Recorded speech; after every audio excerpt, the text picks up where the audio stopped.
The sun hadn't risen yet, and the town lay cloaked in a cold mist.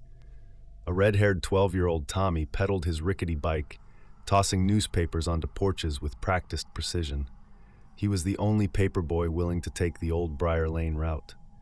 Everyone whispered about the reclusive old woman at the end of the cul-de-sac, the one with the rotting house and too many cats. Tommy didn't believe the stories, but something about that place unnerved him. The house seemed to sag under the weight of years, its windows dark and uninviting. As he approached the driveway, the faint scent of decay wafted through the air. Dozens of glowing eyes watched him from the overgrown yard, cats of every size, their thin bodies unnaturally still. He slowed his bike and placed the newspaper gently on the cracked steps. Just as he turned to leave, the screen door creaked open. A frail, skeletal hand extended outward, beckoning. "Come here, boy," croaked the voice, brittle as dry leaves. Tommy froze, unsure what to do. His heart pounded, but his feet stayed planted. The figure stepped into the dim light. The old woman was impossibly thin, her skin stretched taut over her skull, eyes sunken yet burning with a strange light. "You're such a kind boy," she said, her lips curling into a too-wide smile. "Won't you come inside for a moment? I have something for you." Every instinct screamed at Tommy to run, but politeness, or fear, rooted him in place. Before he could answer, one of the cats leaped onto his bike, knocking it over. Another darted between his legs, herding him toward the door. The inside of the house smelled worse than the yard. The air was heavy and wet, and the floorboards groaned like they were in pain. The cats swarmed around his ankles, their low growls vibrating in unison.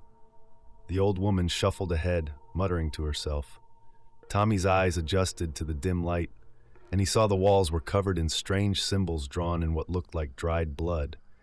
At the center of the living room, a circle of candles flickered around an ancient-looking book. Before he could step back, the woman turned to him, her smile now a grimace. "I've been waiting for the right boy," she hissed. The cats yowled in unison, their bodies twisting and contorting unnaturally. Their eyes glowed brighter, and their shadows stretched across the room, taking on monstrous forms. Tommy tried to bolt, but the cats pounced, clawing at his legs and forcing him to the ground. The old woman loomed over him, her voice booming and otherworldly now. "You'll do nicely," she snarled. As the candlelight dimmed, the last thing Tommy saw was the old woman's face splitting open, revealing rows of needle-sharp teeth. The cat's screeches melded into a deafening roar as the darkness swallowed him whole. The next morning, Tommy's bike was found, twisted and mangled as if something enormous had crushed it. No one ever saw him again. Weeks passed and the house stood undisturbed until one evening, a strange, eerie purring filled the air. A neighbor ventured to the decaying house to investigate and froze. On the steps stood a boy. No, not Tommy anymore. His copper-red hair was matted, his skin stretched tight over bones. His eyes glowed yellow, pupils slitted like a cat's. His lips curled into a grin, sharp, jagged teeth glinting. His hands twitched, claws ripping through his skin with a crack. The 20 cats surrounded him, staring hungrily at the neighbor. Tommy's transformation wasn't complete. He still hungered.